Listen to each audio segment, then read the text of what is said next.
Komið sæl. Í þessum þætti og fjölmörgum öðrum í sumar ætlum við að fjalla 95 ára sögu Sjálfstæðisflokksins sem samofin 80 ára sögu lýðveldisins. Við fáum til okkar góða gesti sem allir hafa átt sinn þátt í þessari löngu og merku sögu og ræðum við þá þeirra þáttöku í starfi Sjálfstæðisflokksins. Ég heiti Guðný Halldórsdóttir og gestur minn á þessu sinni Sturla Böðvarsson, fyrrum bæjarstjóri í Stykkishólmi, þingmaður Sjálfstæðisflokksins, samgönguráðherra og forseti Alþingis. Vertu velkomin Sturla. Kæra þakkir, ánægilegt að vera hér á þessum stað og tala Sjálfstæðisflokkin og sjálfstæðisstefnuna. Ég var mjög ungur þegar ég fór að fylgjast með stjórnmálunum á mínu æsku heimili í Ólafsvík. Ég fæddur í Ólafsvík, ég Snæfellingur, hólmari í dag, en semst í Ólafsvík á þessum árum sem ég var að alast upp, að þá var heilmikið starf á vegum flokksins.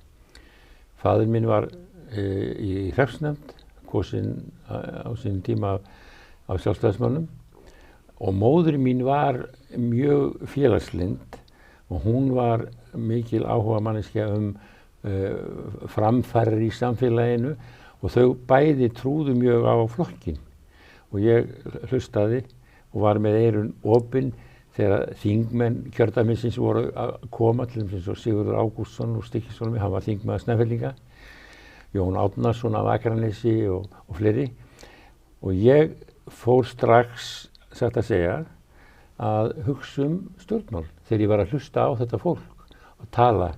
Og það sem að snerti mig strax var þegar að var talað stétt með stétt og að flokkurinn ætti að styrkja og efla framfarir á forsendum einkaframtaks. Þetta var svona það sem ég sló mig strax í upphafi. Það er þá það sem að dregur þig að Sjálfstæðisflokknum? Já, það dregur mig að Sjálfstæðisflokknum fyrst og fremst að foreldrar mínir voru svona miklir þáttakendur í flokknum, en síðan gerist það að árið 1962 þá eru miklar kosningar þarna í sveitarfélaginu. Hafði verið mikill ágreiningur og klofningur innan samfélagsins og þá tóku allir flokkarnir fjórir, Sjálfstæðisflokkur, Framsókn, Alþýðuflokkur og Alþýðubandalagið saman og buðu fram saman. Og ég var mjög hugsi unglingurinn, en svo var framboðsfundur í samkomuhúsinu og það var boðið semst upp á fyrirspurnir og 16 ára unglingurinn fór þannig upp og talaði sem sjálfstæðismaður. Og þetta var fyrsta skrefið mitt í pólitískri þáttöku og síðan fór ég í SÚS, var kosinn í stjórn SÚS og var með góðu fólki þar. Þannig að ég held að stjórnmálaferillinn spannaði hátt í hálfa öld, en það er það að segja að það sé í rauninni rúmlega hálfa öld, af því að þú byrjaði 62 og svo hættir sem bæjarstjóri eða ekki 2018? 2018, já. Já, ég er auðvitað ekki hættur þannig, ég er að aðstoða og hjálpa til við framgöngu okkar manna, hvar sem það er, ef á þarf að halda. Því að maður getur ekki hætt að hugsa samfélagið sitt. En ég hef stundum sagt það að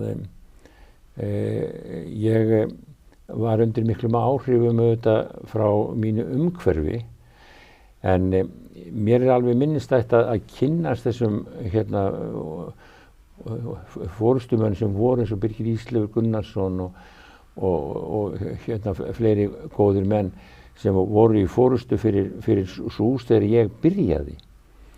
Og mikið sem maður lærði af því að koma í Sjálfstæðishúsið og hlusta. Árið 1970 kemur inn í stjórn SÚS. Hvenær ertu ráðinn sveitarstjóri? Já, ég eftir kosningarnar 1974 að þá er ég hvattur til að sækja sem sveitarstjóri í Stykkishólmi.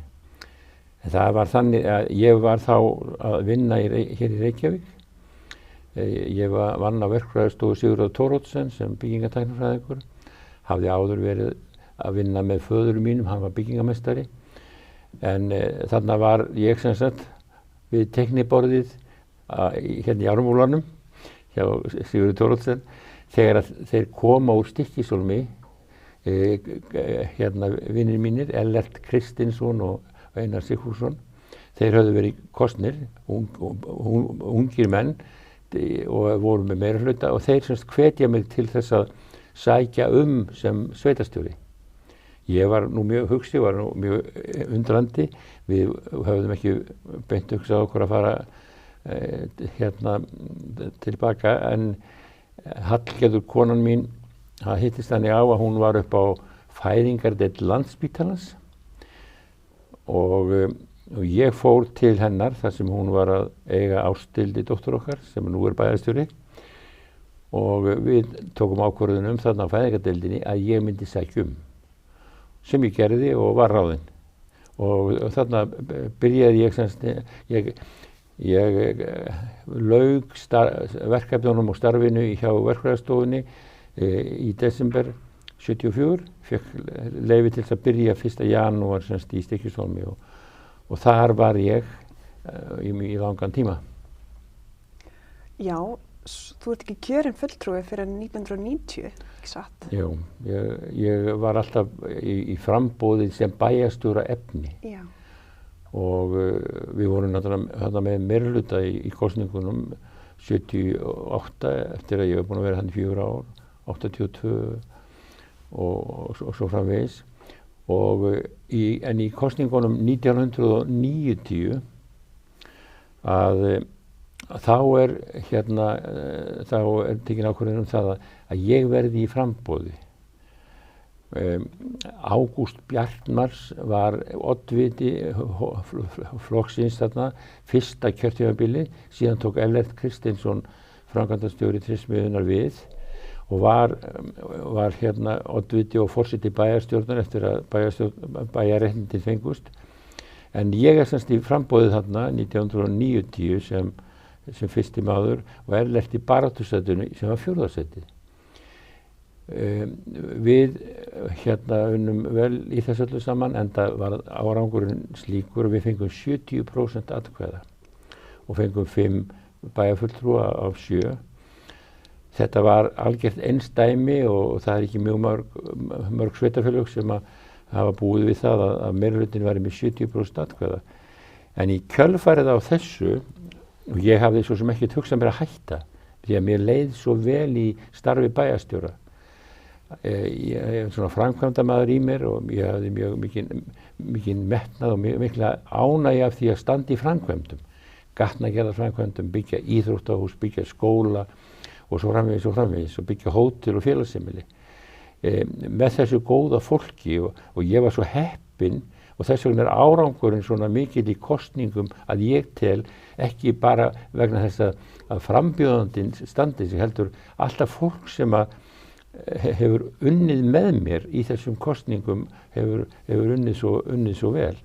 En þegar þetta liggur fyrir að þá er ég hvattur til þess að fara í framboð til Alþingis eftir 1990 kosningarnar.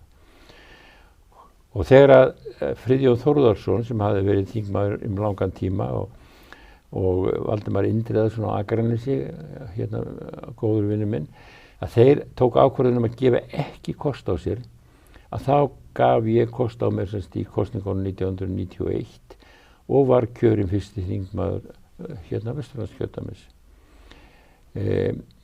Ég fór þá úr bæjarstjórastarfinu og fór í þingmennskuna, var í fjárlaganefnd Alþingis á mjög erfiðum tímum þegar Friðrik Sophusson var að gera frábæra hluti í endurskipuleggja ríkisfjármálin og ég var varaformaður fjárlaganefndarinnar sem fulltrúi flokksins þar. Mér leið mjög vel í þingmennskunni og þetta var alveg frábær tími og kosningaúrslitin ágæt. Að vísu náði ég ekki að vera fyrsti þingmaður í kosningunum 95. Ingibjörg Pálmadóttir, hún tók það hlutverk, en svo strax í næstu kosningum og eftir þá var ég fyrsti þingmaður og síðan eftir að Norðvesturkjördæmi var til 2003 að þá var ég í fyrsta sæti eftir mikið prófkjör og með mér voru þarna alveg frábærir menn, Einar Kristinn Guðfinnsson og Einar Oddur Kristjánsson í öðru og þriðja sætinu og við náðum feiknargóðum árangri.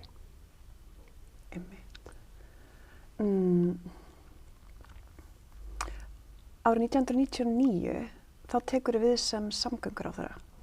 Já, það var mikil breyting. Davíð Oddsson kallaði mig til sín og bar þetta upp við mig og ég var alveg til í það og ég var samgönguráðherra í 8 ár og leið mjög vel í því starfi. Þar komst ég aftur í gamla sporið mitt sem ég var í þegar ég var bæjarstjóri að standi fyrir framkvæmdum og við þarna í samgönguráðuneytinu lögðum í mikinn leiðangur við að endurskipuleggja framkvæmda kerfið á vettvangi samgöngumála og fjarskiptamála.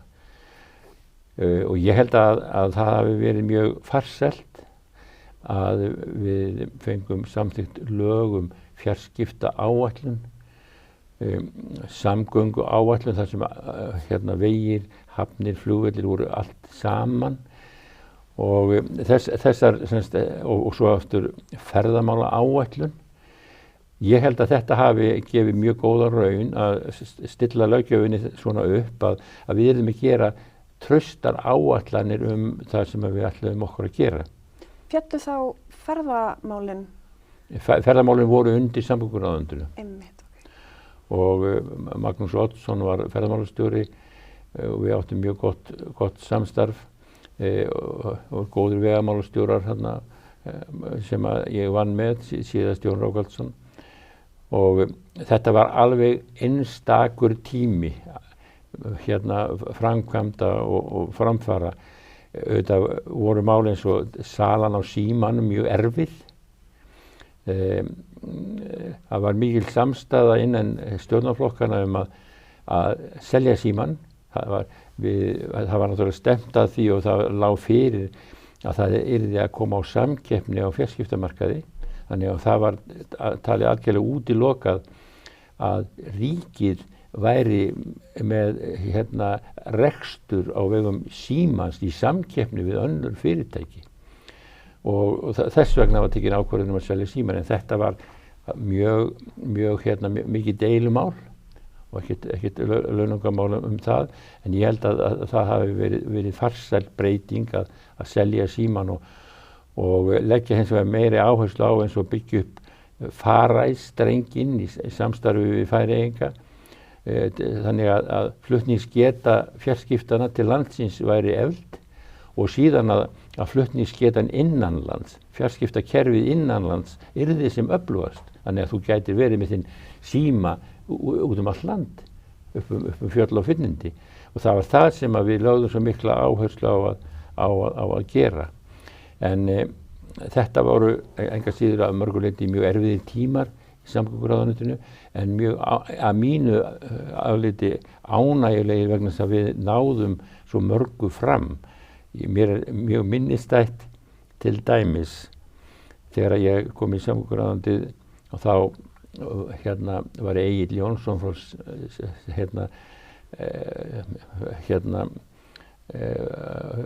Austfirðingur, Hornfirðingur, hann var þingmaður, Egill á Seljavöllum, og hann sagði: "Jæja Sturla, nú ertu komin í þessa stöðu sem samgönguráðherra. Manstu þegar þú heimsóttir mig og varst að mæla út lóðina við skólan og ég sýndi þér hvað þyrfti að gera jarðgöng í Almannaskarði?" Já, ég mundi eftir því. Og það ekkert með það að við Egill förum í samstarf að tryggja ýmsar framkvæmdir í vegaáætluninni, í samgönguáætluninni sem var, og við settum á göng í settum Fáskrúðsfjarðargöng og það var samþykkt og komið á stað, og Almannaskarðið sömuleiðis, og síðan náttúrulega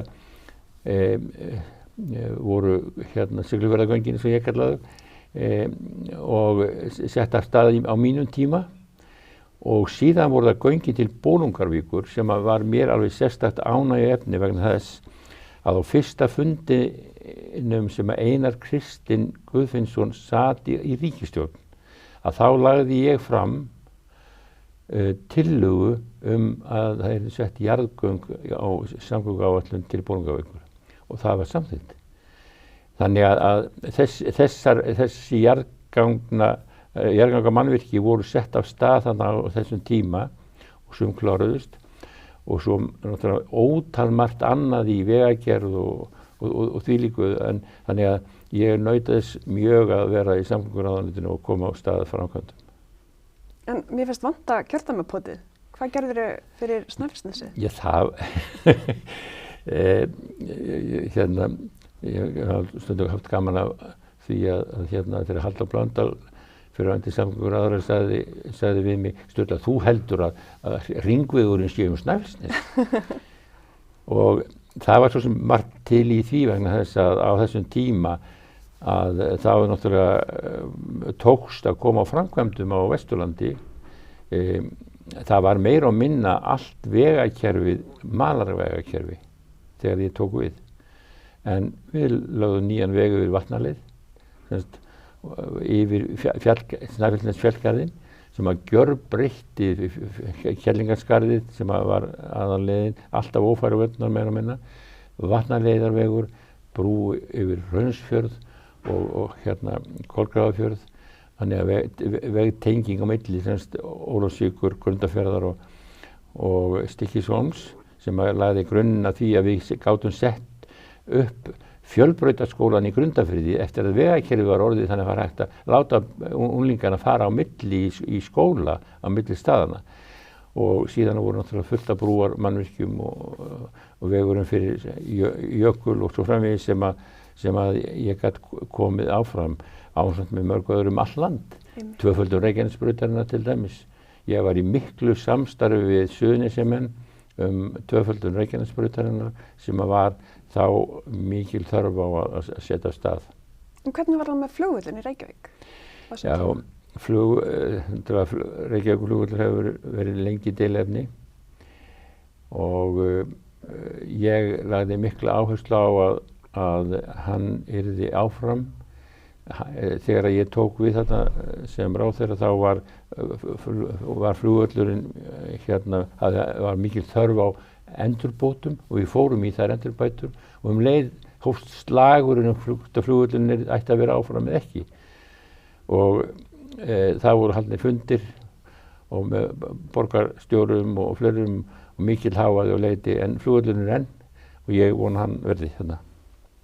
Þegar þið seldu Landssímann, þá varst þú náttúrulega með póstmálin líka á þínu borði. Kom aldrei til tals að selja póstin líka? Það kom ekki til tals. En núna í dag, þegar ég hugsa póstrekstur Íslandspóst, þá sé ég mikið eftir því að hafa ekki gert breytingar á þeirri starfsemi, og ég tel að það ætti að bjóða póstþjónustuna út í dag. Já. Þannig að þetta er náttúrulega langmest bara flutningar, og Íslandspóstur í bullandi samkeppni við flutningafyrirtækin í landinu, þannig að það ætti að bjóða þetta út, og ég tel að núverandi ráðherra ætti að taka það mál upp. Það er gott að nefnir þetta hérna, þannig að ég sá alltaf mjög mikið eftir því að hafa ekki staðið fyrir breytingum þar. En það var bara engin stemning fyrir því? Það var engin stemning fyrir því. Menn sjáðu sem svo, það er ekki hægt að skapa einhverju áhættu það að pósti verði ekki dreift í dreifbýlið, og það var það sem stoppaði málið af. Ég man eftir að hafa lesið einmitt söluna eða það svona kom til tals uppálega að selja síman. Að þá las ég frá okkur einhvers staðar utan á landi sem hafði einmitt áhyggjur af þessu með símana. Þá myndi öll áherslan vera lögð á höfuðborgarsvæðið, ekki á þjónustu við landsbyggðina. Já, það var eðlileg svona umræða. Já. Og eðlilegt að fólk talaði þetta, en með löggjöfin fjarskiptaáætlun að þá tryggðum við uppbyggingu fjarskiptakerfisins ekkert síður út land en í þéttbýlinu. Og tíma þá var það þannig, og ég held að geti verið enn, að fjarskiptakerfið, dreifikerfið í fjarskiptum á Íslandi með því allra besta í veröldinni. Þannig að við getum alltaf tekið upp síman okkar og hringt nánast hvaðan sem í landinu. Og það byggir á því að við samþykktum þessa fjarskiptaáætlun sem náttúrulega gekk öll út á það að veita þjónustu all land. Þú stóðst fyrir því að kona var ráðin ráðuneytisstjóri í fyrsta skipti, ekki satt? Jú, það rétt. Þegar Jón Birgir sem var ráðuneytisstjóri, þegar ég tók við samgönguráðuneytinu, ákvað að hætta, var að nálgast aldur, að það var auglýst, og þá tók ég ákvörðun að ráða Ragnhildi Hjaltadóttur sem var lögfræðingur í ráðuneytinu. Þannig ég þekkti hana og hennar störf, og hún var ráðin sem betur fer, segi ég, og Ragnhildur var alveg frábær ráðuneytisstjóri og stóð svo vel í því. En ég fekk, satt að segja, alls konar athugasemdir hvernig í óskopunum stendur á því að þú ert að ráða konu og lögfræðing í þetta starf ráðuneytisstjóri í samgönguráðuneytinu. Þetta ætti að vera karlmaður með verkfræðimenntun eða eitthvað þvílíkt. En þarna kannski má segja að hugmyndafræði og hugsun mín jafnrétti kynjanna hafi verið ofarlega á baugi, vegna þess að ég var nú alltaf kallaði mömmudrengurinn, ég var lítill drengur, sonur hennar Bogga og Borg, að ég hef alla tíð litið svo á að það væri mikilvægt að konurnar hefðu sömu möguleika í samfélaginu og karlarnir, og þetta kannski merki það, en ég átti góðu samstarfi við margar konur á vettvangi stjórnmálanna. Hver ertu stoltastur af úr ráðherratíðinni? Já, sko ég er stoltastur af því að hafa staðið fyrir þessum breytingum og fá samþykkt þetta kerfi, fjarskipta áætlunarkerfi og samgöngu áætlunarkerfi og ferðaþjónustu áætlunarkerfi. Ég var og er stoltastur af því vegna að það leiddi til mikils árangurs, að ég tel að vinna eins og maður vinnur á verkfræðistofum, að sé unnið samkvæmt fyrirfram gefnum áformum og undirbúið eins og best getur verið. Þannig að ég held að það sé svona meðal þess sem að ég var ánægðastur með, síðan náttúrulega mörg að taka út af fyrir sig. Svo fór ég náttúrulega í forsetaembættið og þá vil ég nú segja að það að ná samkomulagi skipun rannsóknarnefndar Alþingis vegna bankahrunsins. Ég var mjög ánægður með það verkefni, að mér skyldi takast sem forseta þingsins að sameina kraftana. Þú ert mikill svona brúarsmiður. Já, það má kannski segja það, ég sé brúarsmiður, já, það er mikilvægt að vera brúarsmiður í pólitík. En þegar þetta sætta svona ólík sjónarmið, byggja brýr, þarf það að gefa mikinn afslátt þá á hugsjónum, prinsipum og þess aftar? Það fer nú svolítið eftir því með hverjum verður að vinna. Já. og ég held að sko, eins og segir brúarsmiður, að hann verður náttúrulega að sjá til þess að brúin standi og standi undir vendingum og hérna hún sé byggð á traustum grunni. Þannig að mér fannst ég aldrei lenda í vandræðum með að ná fólki saman. Auðvitað alltaf einhver ágreiningur það sem maður var að gera á vettvangi stjórnmálanna. En ég er mjög sáttur við minn feril hvað það varðar. Rannsóknarnefnd Alþingis, skipaðir þú hana? Já, sko, ég flutti frumvarp sem forseti þingsins ásamt með samstarfsmönnum í þinginu og síðan gerði ég tillögu um þetta fólk í rannsóknarnefndina og Páll Hreinsson sem var nú hæstaréttardómari og Tryggvi Gunnarsson umboðsmaður Alþingis og Sigríður Benediktsdóttir sem hafði unnið vestur í Bandaríkjunum við Yale-háskólann og Seðlabankann úti í Bandaríkjunum. Ég fekk hana til þess að taka þetta að sér og þetta var bara tillaga mín sem ég lagði fyrir forsætisnefnd þingsins og þetta var niðurstaða. Þetta var alveg rosalega vandasamt verkefni hjá rannsóknarnefndinni en ég tel að þetta góða fólk hafi lagt sig fram og hvað sem þetta allt saman má segja á þessa miklu skýrslu að þá tel ég að það hafi verið rétt að fara þessa leið frekar en þá sem að ríkisstjórnin hafði hugmyndir fyrst að ríkisstjórnin skipaði einhvern hóp til þess að skrifa hvítbók þetta bankahrun allt saman en með því að rannsóknarnefndin færi svona rækilega ofan í þessi mál öll að þá er unnið til framtíðar að ég til og við getum mikið af þessu lært. Er eitthvað sem þú sérð eftir á ferlinum? Nei, ég sé ekki eftir neinu, svo að segja. Og ég var svo heppinn að fjölskyldan mín stóð svo vel með mér. Þannig ég hef ekki, sé ekki eftir því að hafa eytt öllum þessum tíma vegna þess að þau unnu þetta og voru svo mikið með mér. Hallgerður eiginkona mín, hún mjög áhugasöm stjórnmálin og börnin mín öll hafa staðið við bakið á mér. Þannig að það er hvergi eftirsjón eftir nokkrum hlut því þetta var allt saman mjög ánægjulegt og árangursríkt. Þannig að ég hætti mjög sáttur þegar ég fór út úr stjórnmálunum þannig að 2018 eftir að hafa verið bæjarstjóri aftur. En ég hef svo sem verið að vinna með mínu fólki í Stykkishólmi og er að því enn og ég nýt þess mjög að vera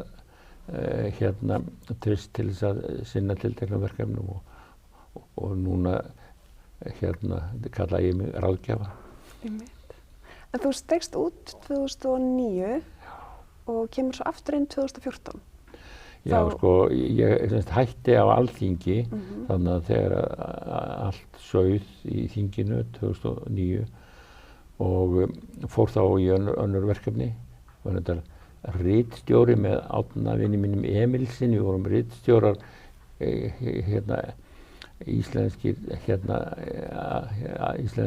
Ísland atvinnhættir og menning, rit sem að gefið út og fyrirtæki all land stuttu. Ég var tæp 2 ári í því en síðan kom aftur upp þetta semst að ég var beðinn að fara í framboð til bæjarstjórnar 2014 og var þá 4 ár sem bæjarstjóri semst og var með frábæru fólki þar. Þú hefur þá unnið með hvað mörgum formunum? Sjálfstæðisflokksins? Já. Ég er bara ekki talið það. Sko, þegar ég kem í þingi þá er Davíð Oddsson og svo Geir og svo framvegis. Þannig að allt þetta fólk sem var í forystu flokksins reyndist mér mjög vel. Til dæmis hann Davíð Oddsson þegar hann var forsætisráðherra og ég samgönguráðherra og mikið var í, til dæmis eins og í kringum símasöluna. Alltaf stóð Davíð með mér og var hérna mínu áliti einstakur samstarfsmaður því að hann var alltaf tilbúinn til þess að bakka mig upp. Og ég met Davíð Oddsson mjög mikil sem stjórnmálamann þó þeir séu margir góðir. Ég átti gott samstarf við Geir Haarde líka og Þorstein Pálsson og Friðrik Sophusson sem varaformann. Það var nú þannig að það var eitt af svona fyrstu skrefunum mínum í SÚS þegar ég stóð með Friðrik Sophusson þegar hann bauð sig fram sem formann SÚS og hérna mótframbjóðandinn var Björn Bjarnason, hvorki meira en minna. Og hérna þetta var feiknarlega hörð kosningabarátta og ég studdi semst Friðrik og hérna við Björn við svo sem ekkert látið það trufla okkur í gegnum tíðina og átt mikið og gott samstarf á ýmsum sviðum. Takk kærlega fyrir þetta Sturla. Takk fyrir móttökurnar hér, það alltaf gott að koma í Valhöll. Og flokkurinn okkar, hann á mikla framtíð fyrir sér vegna þess að hugmyndafræðin sem Sjálfstæðisflokkurinn byggir á, hún enn á fullt, enn við líðu á mikið inni. Fullt erindi. Já, á fullt erindi. Við látum þetta þá verða loka orðin í þessum þætti. Kæra þakki fyrir komuna. Við höldum áfram að fá til okkar gesti í næstu þáttum, þar sem við fjöllum sögu Sjálfstæðisflokksins í 95 ár. Og við taka samtöl við fjölbreyttan hóp fólk sem hefur mótað söguna og haft áhrif á hana. Alla þættina má nálgast á helstu hlaðvarpsveitum á YouTube og heimasíðu flokksins xd.is. Fylgist með og verið sæl.